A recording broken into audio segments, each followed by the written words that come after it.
Welcome to Basic Brewing Radio for Thursday, July 23rd, 2009. I'm James Spencer. Here at Basic Brewing Radio, we're all about home brewing.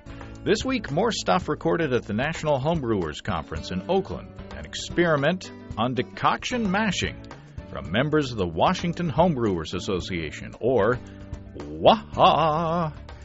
If you're new to home brewing or would like to get into the hobby for the first time, check out our website, basicbrewing.com, where you can find archives of our audio and video podcasts and our DVDs to walk you through basic and more advanced brewing techniques.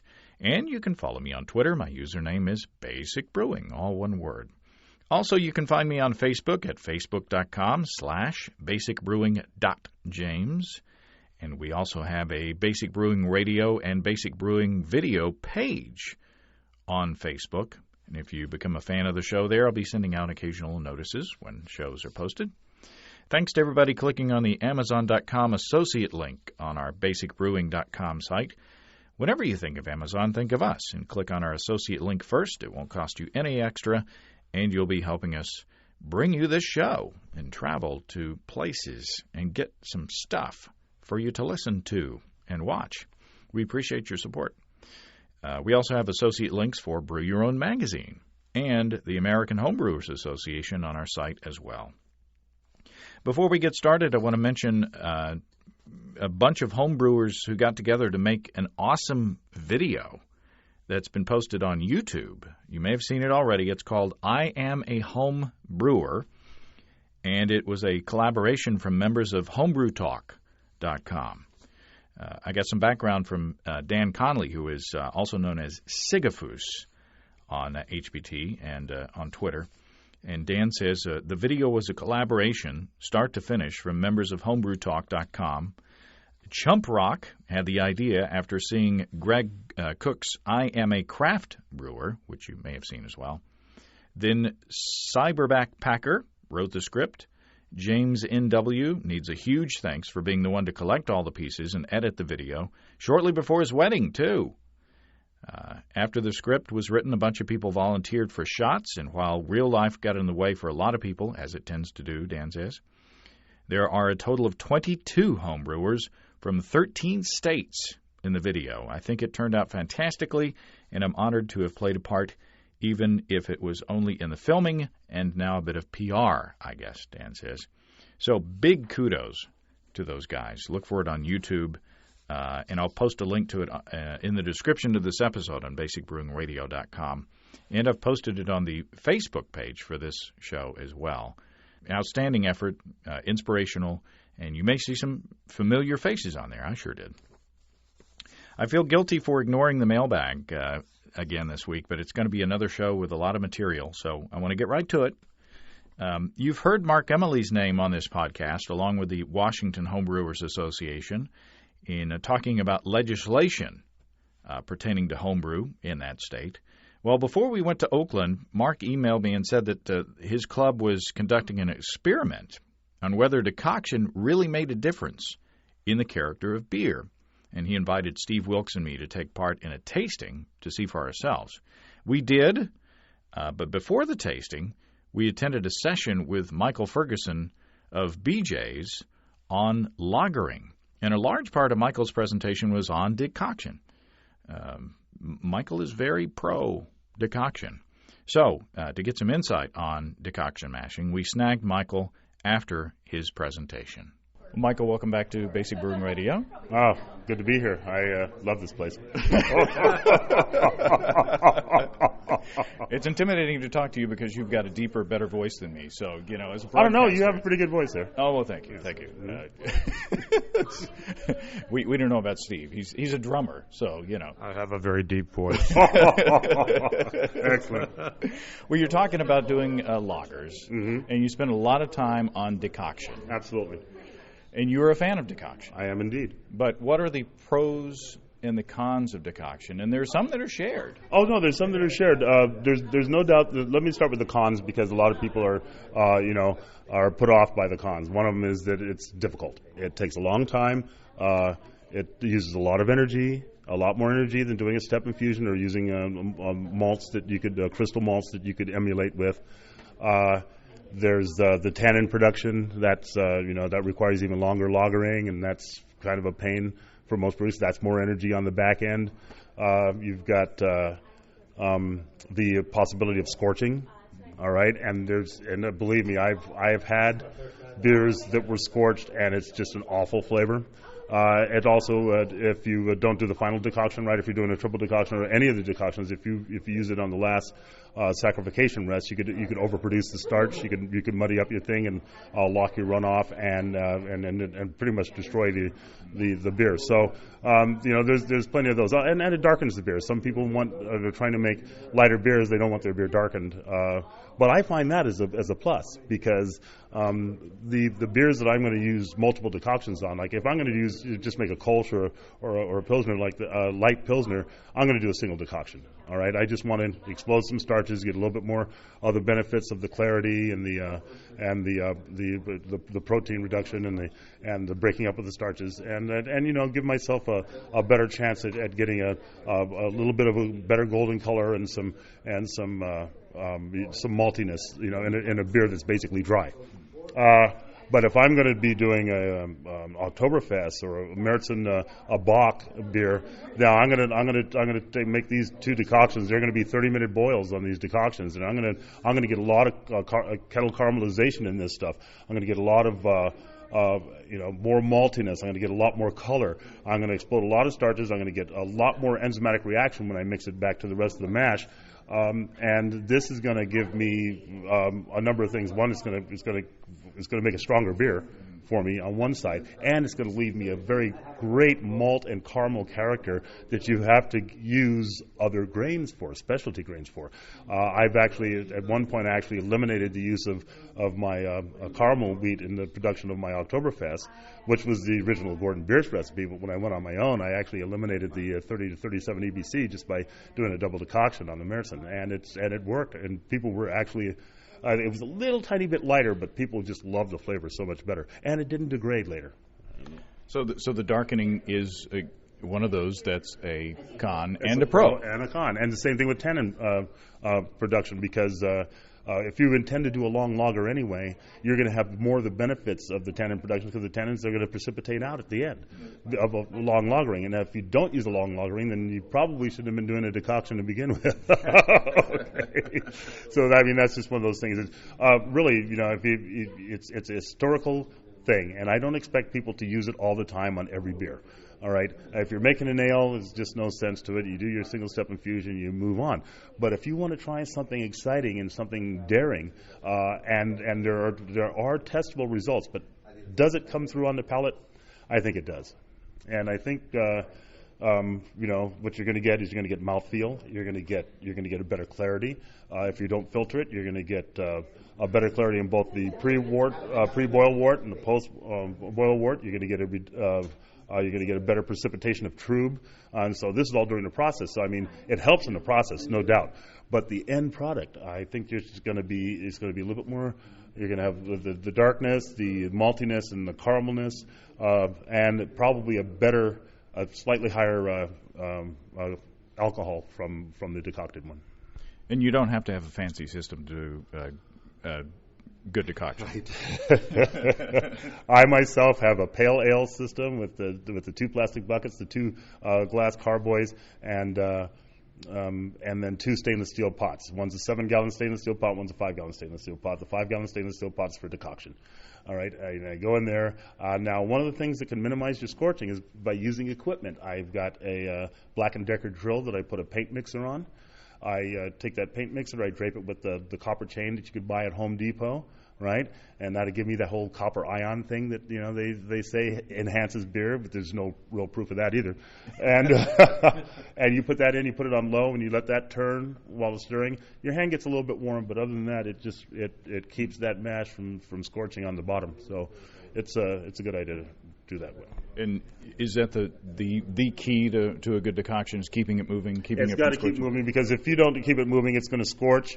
Or you want some caramelization, but you don't want it to sit there and burn, and that's a real problem. And once you get some burning on there, you might as well just go ahead and leave the other 2/3 by itself and throw away the 1/3 that burned. because if there's any scorching. Yeah. Is this the voice of experience? Oh, yeah. Yes, indeed. And it was a lot easier to do it professionally than it is to do it at home. I understand that, and I know a lot of people are going to be mad at me.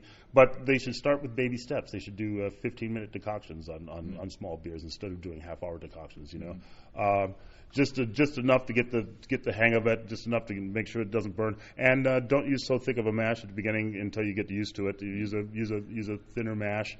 You're going to get some evaporation, and it's going to come out in the end. So I would go ahead and instead of doing a thick mash like the pro brewers do, just use a medium, kind of a thinner mash. If you're doing a 1.3 quarts per pound, maybe do 1.5 quarts per pound, 1.6 quarts per pound, and get a little bit thinner so that you can do that. And always the last decoction needs to be to the saccharification rest needs to be a turbid decoction. It needs to be mostly liquid.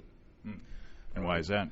Because that final one, if you get those exploded starches in there, and it's going to ruin your runoff and the whole bit. You really want at this point. You really want to raise the temperature more than you want to explode more starches that are in there. And the liquid at that point is what contains most of the enzymes. And you're going to saccharification rest and then mash out. So it's pretty standard to use the thinnest part at the last decoction. So going into the saccharification rest. Yes. Mm-hmm. Okay. So that's. And we're going to we've been invited to a tasting of a decoction experiment by Washington Homebrewers. And I believe their beers are going to be on at the club night as well. Oh, excellent. So you can try them too. I can try them there. But if they're doing a decoction versus no decoction, and we don't know the style of beer, we don't know how many decoctions, right. But what clues should we be looking for to pick out the decocted beer as opposed to the one that's not? Okay, what you should be looking for, and I don't know how many decoctions. So if it's a single decoction, you're going to be looking for a little bit, richer color. You're going to look for a little bit better mouthfeel and a slight increase in maltiness. The beer might actually be drier than the infused one, but you're going to get a better malt flavor out of it, even at a single decoction, if they did it for long enough. If they did a 15-minute single decoction, that's almost not a decoction at all. So so we have to examine what that was. If they did a double decoction, now you're looking at some real great benefits from this, because the collateral enhancements are really large. The kettle caramelization, the stronger ability for the enzymatic reactions on the exploded starches, so a stronger beer. The caramel effect, which is going to give you that mouthfeel and that maltiness, the color change. So you're going to get some real good enhancements if they did a double decoction. And if they did a triple decoction, bless their hearts, because that is. You really don't only want to do that sort of decoction when you're making big dark beers, really. Big Belgian beers, big double box and stuff like that, because you're going to definitely have some collateral enhancements that are going to go beyond Pilsner Urquell, of course, uses that sort of thing, and you could see if you made just the step infusion of their recipe, you're not going to get the color they get out of that beer. That is truly a completely different, and that maltiness that you taste in a dry beer, it's a remarkable thing. And I challenge anybody to make a Bohemian Pilsner with a step infusion that tastes like Pilsner Urquell. They can't do it. I don't think they can. Right. Mm-hmm. Anything else that you can think of? At this point, no, but I sure would like to taste that beer. Thanks, Michael. Thank you very much. So, armed with a bit of knowledge from Michael, we got together with members of WAHA and 3 kegs of beer to see if decoction was all that. Mark Emily and other members of WAHA, welcome to Basic Brewing Radio. Hey. Did you get a group rate on this room? Or? Yeah, we should have. Yeah. Well, Mark, first of all, congratulations in person for the legislation up there in Washington. And woo! Well, thanks to you guys also for helping getting out the word on that. So, once again, it was all about spreading the news of what we were up to. So, you guys really helped. Awesome. So, would this kind of activity be covered under the new law? We've got 3 corny kegs here, and I won't say where we are, but the poor guy who had to drive all this down was probably the biggest offender we've had in Washington's history of transporting homemade beer and wine or whatever. So yeah, having these vessels here is still not allowed in Washington for another month or so. Oh, really? But after that, we're all good. So what exactly? Remind us exactly what happened. So Washington's problem was you're allowed to make your homemade beer and wine, but you can't transport more than a gallon out of your house, and the only reason you can do that is for a competition. And when you get there, the only people who can drink it are the person who submitted it and a judge. So getting together and doing something like a club meeting was completely illegal, basically, because you weren't necessarily doing a competition. So we'd frame a lot of things like, oh, we're doing a competitive tasting. But we wanted to bring the conference out to Seattle, and this is a pretty big showstopper. So we basically said, okay, we need to meet up with a lobbyist or a kind of legislator and start putting together some wording to allow these kind of events. Basically, and the conference itself was a great justification when going to the lawmakers and saying, look, you can bring in tourism. You can get Washington's image as a beer state and wine state, for that matter, too, kind of out there more.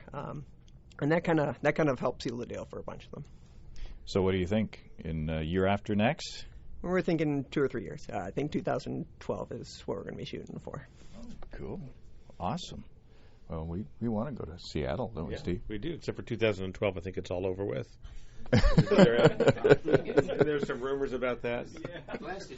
Oh, is there a doomsday thing? Yeah, damn Dinkas. I don't think that's to the end of the year, though. So we'll be good. Okay. Well, we better make it big. So, Mark, introduce us to the key players in the decoction experiment here. Okay. So a few months ago, I think back in January, our vice chair for WAHA, Tim Hayner, organized a decoction clinic where basically he was going to show everyone how to go about doing a decoction, all the major steps. And as a kind of side experiment, we decided let's also do the exact same recipe, but just do a single infusion, and then do another one where we're replacing some melanoid malt. And I'll let Tim talk a little more about that. But then we also have the 2 brewers who decided to help out were Colin Lunfesty and Nick Templeton. Welcome, guys. Thank you. So, Tim, walk us through the experiment.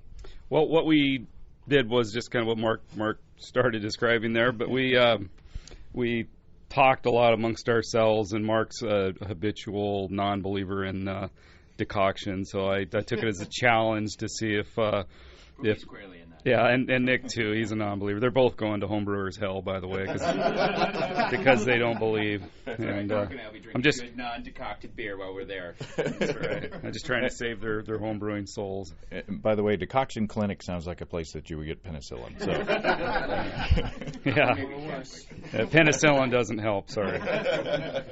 So we collaborated on this whole idea, and it kind of started as let's have an educational clinic, and let's talk about decoction. That's an interesting topic, and let's maybe expand that. Let's deal with some of these other things we're talking about. Does it really make an appreciable difference? And it's one thing to drink a decocted beer 6 months ago, and then somebody else's infused beer, and try to remember what the characters are. Just make them all as close as you can, and then see if you can taste any difference. And so that's what the whole premise of this thing was. And so we set up a pretty traditional grain bill of Munich malts and Vienna malts and German Hallertauer hop, and then look at that. And then Munich lager yeast from Y Yeast, and I just want to give a shout out to Baron Brewing of Seattle. Art Dixon, the brewer there, was generous enough to give us a really healthy pitch of yeast, and so we all used from that, and so we tried to keep all of the elements of the beer the same. And as Mark noted, we had one element that was a variable. My beer, of course, was a triple decoction mash. Nick's was a straight single infusion with the same malt bill, as I used. And then Colin's beer was a single infusion, except that we replaced about 4% of the base malt with melanoid malt. And so he went through the same process as Nick, mashed it at the same temperature, and basically, I think your sack rest was like 150, something like that. And then I did, I guess we can go into any more details if you want, but yeah, give us details. Details.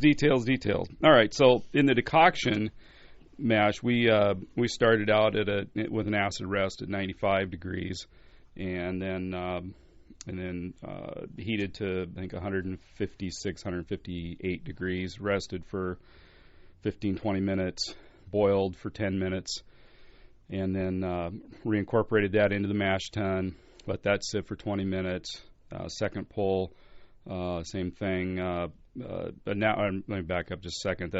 Mixing that back in raised up to 122 degrees protein rest range, and let that rest for 20 minutes.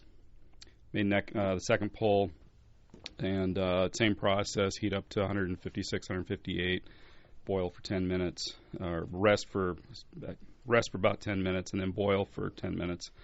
And then reincorporated that up to about 140 degrees. Let that rest for 20 minutes, and then did the same thing. Pulled the third pull off, and rather than heating it up, I think we just went straight to a boil and boiled that third pull, and then incorporated that back in and got it heated back up to about 164 degrees, I think, for a lauter rest, and then proceeded to sparge and lauter and finish the boil. I think we all did about a 90-minute boil. Yeah, 90-minute boil. So there are actually two variables in this equation, because you've got just a single step infusion mash, right? Did you guys do a mash out? Or? Yes. I mashed out about 170 degrees. Okay. So you get in addition to the decoction, you've got a difference in that you did several steps in the mash. So we're really testing kind of two different variables with this experiment. So you were gesturing. Well, I just want to make sure that I understand it clearly. So your beer is not decocted. Yes. So it's a single, double, triple decoction. No. So ours were both single infusion. Colin and I both did single infusion mashes at about 150 degrees. I think mine was 151, and you were about 150. And I did the exact same recipe that Tim did. Okay. With a single infusion mash. Right. Colin also did a single infusion mash, but substituted about 4% of the base malt for metalloidin malt. Right. So Colin and I both did single infusions with a slight substitution for metalloidin malt. Tim did a triple decoction with the same recipe. And what's the style? This is a traditional Doppelbock. Okay. If you're going to do it right. Or do it three times differently. Do it right 3 times. So, are there any more details on the process before we get into the actual? Yeah. Yeah. Let's talk a little bit about the recipe. If people are interested in this, they can. We'll have this up on the WAHA website. That's at wahahomebrewers.org. wahahomebrewers.org. The malt bill was 12 pounds of Vienna malt, 12 pounds of light Munich, and 2 pounds of dark Munich. The hop bill was 2 3/4 ounces of Hallertauer at 4.1% alpha for 60 minutes, and then 1 ounce of the same at 30 minutes. And target gravity was 1081. I hit that. I think. I hit it. Yeah, I hit 1081. And then Colin was a little higher or a little lower with 1 or 2 points. So we were all within 1 or 2 points of that target gravity. We all terminated at around 1019. Huh. So it's there's a lot of dextrin in this malt makeup. The recipe was for 10 gallons, by the way, too. Okay. So one thing that Michael Ferguson told us to look out for was in a decoction, and correct me if I'm wrong, Steve, but in a decoction you would expect the wort to be more fermentable. So you don't necessarily see a difference in the attenuation between these three. Well, I'm not going to claim to be an expert on this by any means, so I'm going to defer to people who are. But the limited experience I've had doing it is to some degree a little bit opposite. That I think the boiling process, while it does break down the starches and make them more fermentable, I think you end up with considerably more dextrin than you might otherwise, and I think I see that in just the attenuation results. I would have ordinarily expected this kind of malt and the wort that we would have gotten to probably ferment down a little bit farther than 19. We were actually anticipating around 16 or so, 16 or 17. I got mine down to 10-18, but I mean, it's statistically speaking, it's a wash. Yeah. Did you use the same hydrometer? Yeah, exactly. I did calibrate everything before I took my gravities just to be sure. What's a hydrometer? We're not playing Jeopardy, Tim. What is a hydrometer? So are we ready for the sensory stuff? You better. Okay. So we're doing a blind test. Okay. So set them set side by side. Do we see any color differences? First of all. Yeah, we're setting it up against a white background. It's such a dark beer that just on the face of it. Are you seeing anything, Steve? Boy, not really. See, it could just be my eyes. A looks lighter to me, but now it doesn't because there's lights on it. It's also a shorter pour. Mm-hmm. I mean, it's a... Yeah, there's not a marked difference. Let me see here. This beer, so I'm okay. I'm just going to do this. Oh, yeah, we can do this. Let's look at this is really interesting radio that we're doing here. This is how... Okay, I think this one is a little clearer, a little lighter. You think? Is there a more reddish hue to this to B than A? It's a lovely hue. This is how you sex chickens, by the way. Now, see, that one actually now looks lighter. That's C. That's C. So C next to B. This is definitely lighter. But, hold it back here. Hold it. Oh, I'm sorry. Like that. Oh, yeah, that makes a difference when you can actually see light. Cool Whip. Cool Whip. Yeah. Well, they're so close together. But now that one, C appears to be a little bit lighter to me. What about compared to A? And it's a redder hue, in my opinion, than A. A's less clearer. Okay. Okay. All right. What does that all mean? I don't know. We don't. So, shall we taste? Let's taste. So this is to be A. I'll pass these out. It'd be a shame if they were like equally bad. Didn't have that problem. Well, C was a little less horrible than A or B. That'd be a hell of a setup, wouldn't it? Yeah, you're poisoning us. I don't see you guys drinking. It's good, very malty. It tastes a little different. This is a little richer. This is a little richer to me. It's not Little Richard. It's a little richer. Don't encourage the crowd. You think B is richer? I think it's a little more viscous. It's got a more mouthfeel to me. No, you're not getting that? No. Well, not necessarily. Okay. In the first round, I'm not hit by a giant marked difference. I mean, one doesn't jump out over the other. They do to me. Oh. Well, you've got a better palate than I. No, I don't have a better I palate. felt when we tasted the three together that there were two that were very similar to each other, and then there was the third that was definitely stand out different. That's what I think too. And I really think that it's of the opinion of whoever's drinking it to decide if that third one is, or if the other two are better. But I mean, I thought that we had two that were very similar. They're all great beers, though. Yeah, that was kind of the nice thing. They were very, very close in the overall profiles, but there were subtle differences I felt that kind of pulled out. Yeah. Which, as a non-believer, was a little disturbing.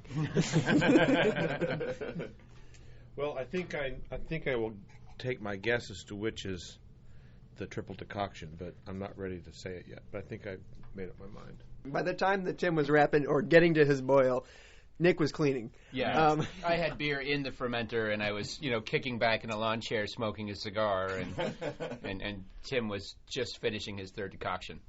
How long was the brew day? It was a long brew day. Yeah, it's there's no mystery about that. It definitely takes longer, but quality's worth waiting for. Was it about 8 hours? I'm curious how thick was the mash that you decocted with? The mash, I think we started out with about 1 quart per pound. Probably might have done better to be a little bit thinner, but I think we were pulling about. I think you were pulling about 3 pounds total.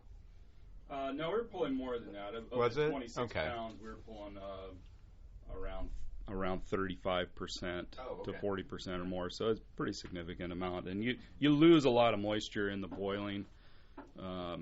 So it gets thicker as time goes on, but I tend to add a little bit of water along the way anyway. So C has, it seems to me, to be the thicker one. Mm-hmm. It's got more, you can shake it up and it gets some head coming up on the top. Mm-hmm. It looks like to me it sticks to this. I mean, it's got lace. Yeah. As a slightly interesting aside, I mean, the carbonation rates, and that's what we go for. Basic Brewing Radio. Carbonation rates are the only thing that we didn't control across the 3 brewers. So all 3 samples are carbonated to whatever standards each brewer is typical to do. So we didn't say everybody is to carbonate at 1.8 or 2 or 2.1. They're just carbonated however the brewer drinks them. Well, coming out of the keg, they were all pretty close, but they've had a little time to sit too. But there's a marked difference between C and the other two as far as appearance at this point when you shake it up, and it sticks to the side a little bit more. They're all 3 really they're really good, but they're really similar to me. I get a lot of difference in them. You get a lot. Okay, talk about your difference. Well, I think talk about the difference. I love you guys. I think for me, A is the thinnest of the 3, and it's crisper. That's not really a word that you want to use with this, but it's lighter. It's a lighter brew. It finishes the cleanest on my palate. It leaves the least amount there. B, it's a little more. It's just a little bit more than A. It's a little bit more caramely. It's like A, but it's a little bit more. C is really smooth. It's got a really fine bubble, and like you say, like you were pointing at, James, it's got legs. It's the thickest of the 3. I think it's C is the decoction. Well, I think C is softer. It has a kind of a softer mouthfeel to me.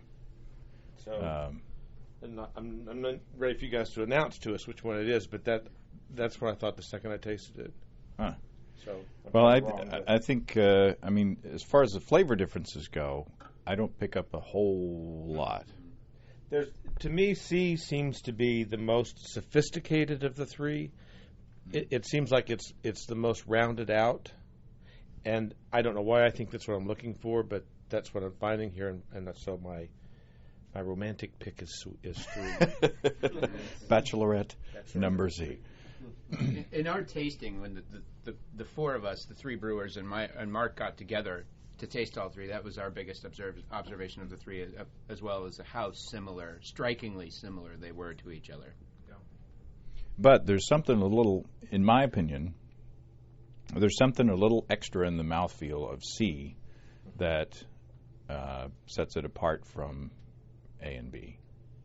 And I don't know. We may be going down a bunny trail. We may be going in the wrong yeah, these two A and B strike me as the same beer, although yes, they finish very differently, but they strike me as the same beer. This strikes me as a different beer somehow. So are we ready to Yeah, we're ready to hear be the embarrassed by I'm gonna our be totally ignorance? So should we just unveil who did which? All right, the decocted beer was one of the three. Oh, I knew it. All right, so It actually wasn't any of those, actually. Yeah. No. This is all. Tim, let's drag this out. Yeah, this is all Shinerbach. So the control beer, the beer that I did, Nick, was A. Okay. So I did the single infusion with no modifications to the recipe. I think that's kind of where you might be getting the crispness. Exactly, It's just it didn't kind of end up. And with that any of absolutely agrees with our observations as well about my beer. Okay. So good. Mm-hmm. Okay, so far so good.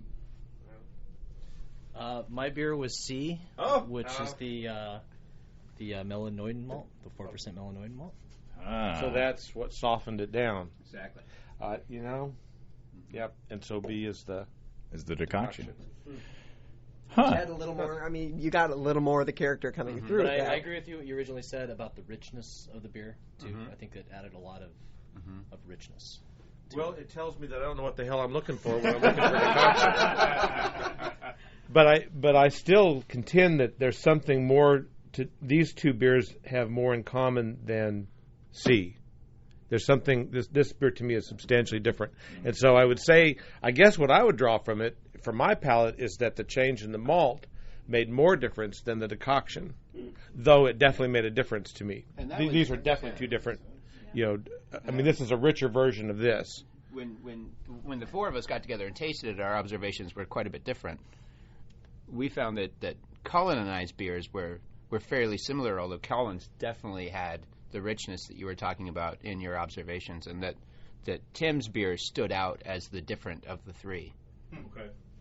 But we also did know. But we knew, exactly, too. So that's the problem, is that we knew, so that, the observations are always a little... pre-biased. Exactly. Yeah. Even though I didn't want to be biased. Yeah, we tried really hard not to be biased. We really tried. Well, James, I know it's after the fact, but what did you think?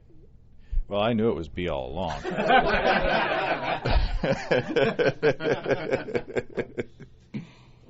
No, and now, of course, that we know, of course, we're going to be, we're going to taste it and say, oh, yeah, well, yeah, of course I can. But, I don't want to hurt your feelings. Well, I think it kind of goes to just the whole premise of what we were trying to do here is see if it makes a big difference, and I don't think it makes a big difference. It makes some difference, I think. The other thing we were trying to determine is if using melanoid malt made any kind of difference at all, rather than just using an infusion mash with the same character malts. And clearly that makes a difference. I think we all concluded here today and then previously that it makes you can taste a difference, you can smell, and I think it would be interesting to see if these would have fermented down just a few more points so that there was a little less body to them, which one would have stood out with more character or not. But it's another experiment. We managed fermentation pretty well, though. I think the three of us, we all maintained the same temperature, about 48 degrees on the primary, and we all did dialectal rest about the same time, and we all fermented about the same time. So I think that getting it to finish much slower would have been a pretty big feat at this point. And all three of them finished within a point of each other. So I mean, I think that was as low as it was going to get. Now it would be really interesting to do something like a Pilsner, where this is a dark beer, a big dark beer. And it would be interesting they say that, doing a Pilsner is hard because there's nowhere to hide, because there's not a lot of flavors jumping out at you. So maybe in something like a Pilsner, the decoction mash would have a bigger influence. But that's another question. And another experiment. Yeah. Next January. Yeah, next January. So we'll be having these beers out on the floor tonight, and we'll be asking everyone to come in and say which one they thought was decocted, and also which one they liked the best too, just to get some more perspectives, more takes. So for everybody who's listening and didn't come to NHC, this is exactly what you're missing when you That's don't right. come to NHC. That's right. You need to come. Yeah. Maybe to Seattle one day. That's right. WAHA. WAHA. So, well, awesome. Well, be sure to flag Michael Ferguson down, and let's see what he thinks. See if he can pick it out. The decocted beer is definitely different. And all three of the beers are slightly different, and the decocted beer to me has a noticeably different flavor profile. But then I knew which one it was when I was tasting them. But And after getting to see Tim do the beer, that was a lot of fun. Yeah. I mean, Yeah. So there's that whole karma, It was a enjoying lot of it. fun The to watch smells him do it. are fantastic. So defend decoction. Why should we do Well, decoction? Let's use a couple of analogies, and people who know anything about furniture making know what a dovetail joint is, and if you pull out a finely handmade piece of furniture, you pull a drawer out, look at the half-blind dovetail joints and the care and craftsmanship and time that went into building that. Then you go down to IKEA and go buy a similar piece of furniture and pull that drawer out, and you notice there's some screws and a couple nails and probably some glue in there. They're both drawers. They'll both hold your socks, but they're not the same piece of furniture. Another analogy might be, we really don't need decoction mashing any longer, at least for efficiency purposes, because we have such more highly modified base malts that it's just kind of pointless. So I would liken that argument to, you don't really even need to do all grain because you can get the same thing in malt extract syrup, and gosh, it'll save you all kinds of time. This is where the big hook comes out. Folks came off stage. Well, one thing that Michael said was that when you do a decoction, you are a part of living history. And you are part of continuing a tradition that's been handed down for generations and generations. So you, Tim, are living history. Yes, I am. right here in the Marriott. No, that's true. I think a lot of things are done, not just in brewing, but I mentioned carpentry, for example, but there's all kinds of different things that are done in different walks of life because it's traditional to do it that way.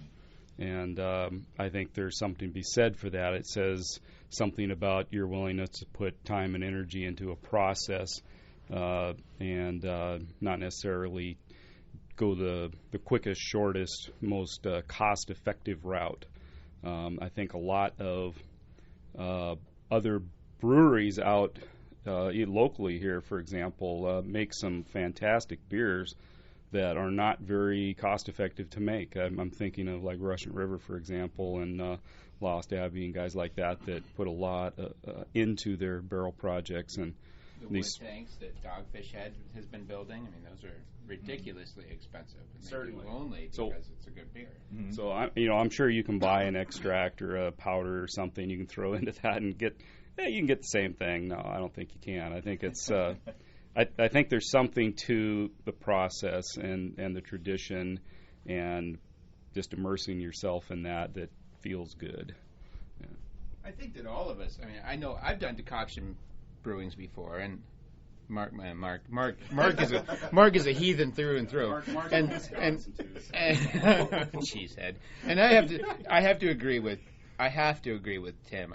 I am not as big a believer or fan in what decoction produces, but I mean it's a very historical form of brewing, and I mean I think that if anybody is interested in it, you should try it. And if you're an all grain brewer and you haven't done it, give it a shot. I mean it really connects you to your ingredients and to the brewing process, and it's worth doing a time or two just to experience that, just to see how it works and see how it used to be done. And then, you can come to your senses. You never have to do it again. Well, this has been a lot of fun.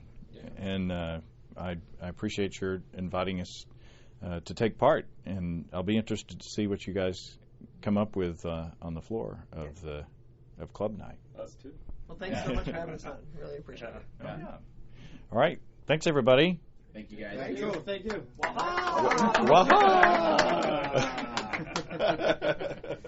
So as you can tell, again, Steve's palate is much better than mine. And if you listen to the tasting, he was picking up differences between A and B samples there. And but I think the bigger differences between C and A and B threw him off, as it did me. So the club members had these kegs at their booth at Club Night, and they were asking participants of Club Night to judge for themselves and vote. So my question was, can Michael Ferguson taste the difference between these beers? Can he pick out the decocted beer?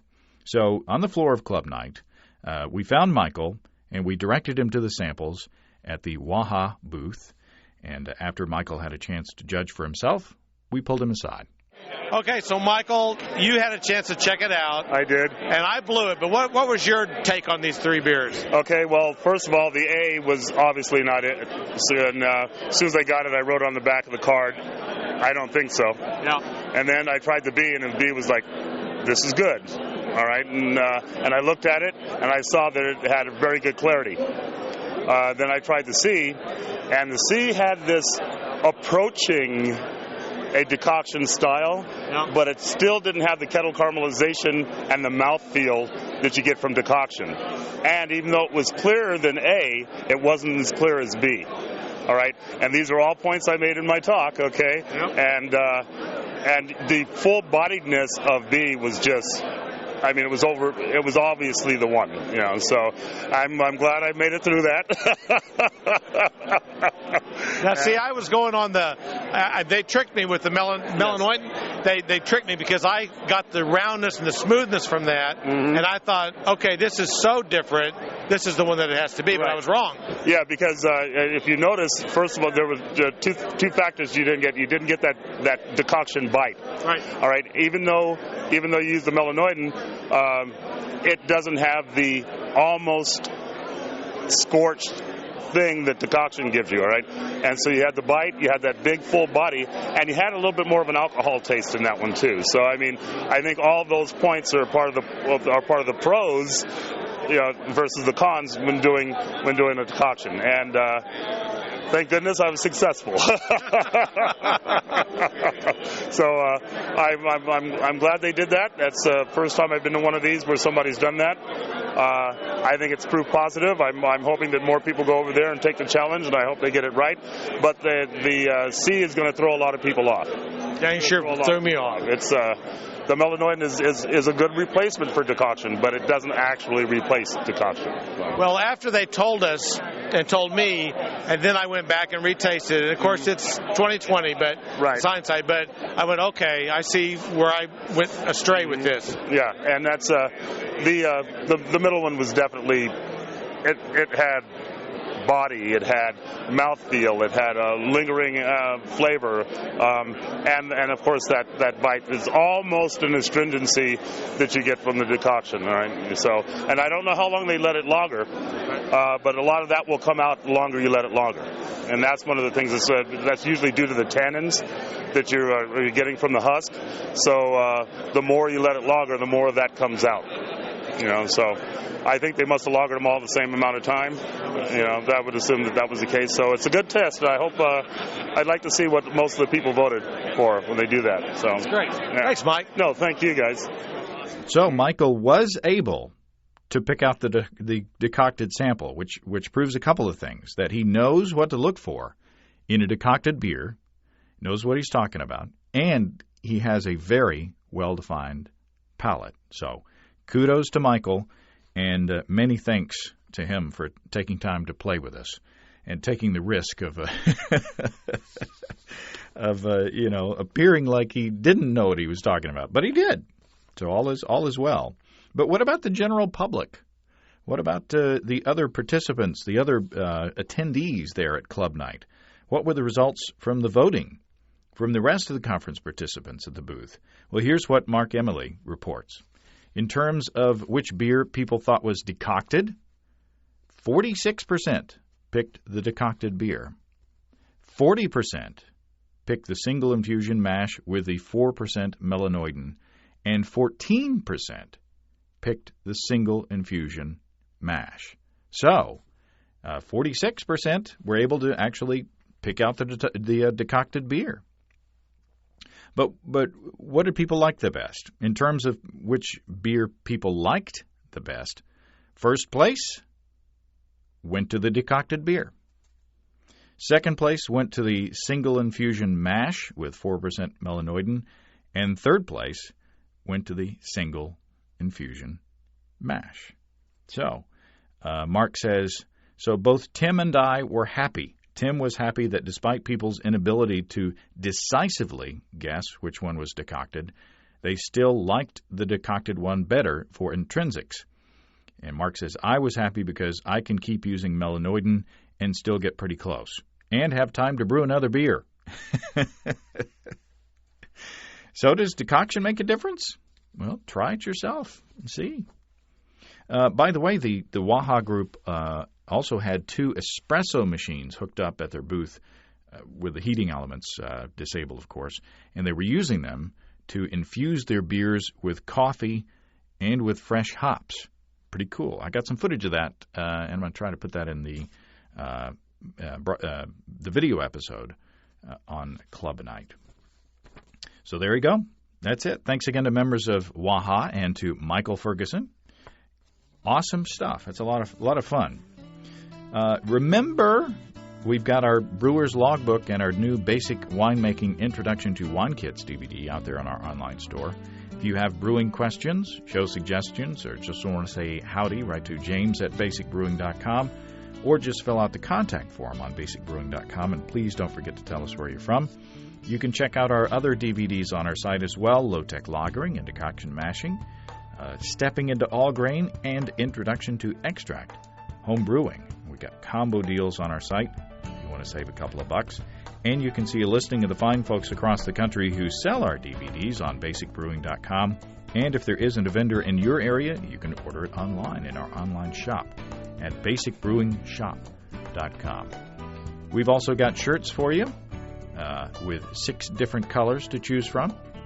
And thanks to everybody who's continued to click on our Amazon.com link. We appreciate the support there. Our featured products this week that were purchased through the link are Lego Mindstorms NXT 2.0. Very cool. And Fancy Nancy, Poison Ivy Expert. Thanks again, everybody. Remember, I can't tell who bought what, so no worries there. Just click on the Amazon.com logo on our site the next time you feel like Amazon shopping, and we appreciate your support. And don't forget, you can also join the American Homebrewers Association through the associate link on basicbrewing.com. And you can also get a free issue of Brew Your Own magazine. And if you subscribe after reading that issue, you'll be supporting us as well. That's all until next week. Until then, thanks for listening. I'm James Spencer. Production help for Basic Brewing Radio and our website is provided by Kelly Dodson. Basic Brewing Radio is a production of Active Voicing. We'll talk to you next time, everybody. Almost made it to the end. So long.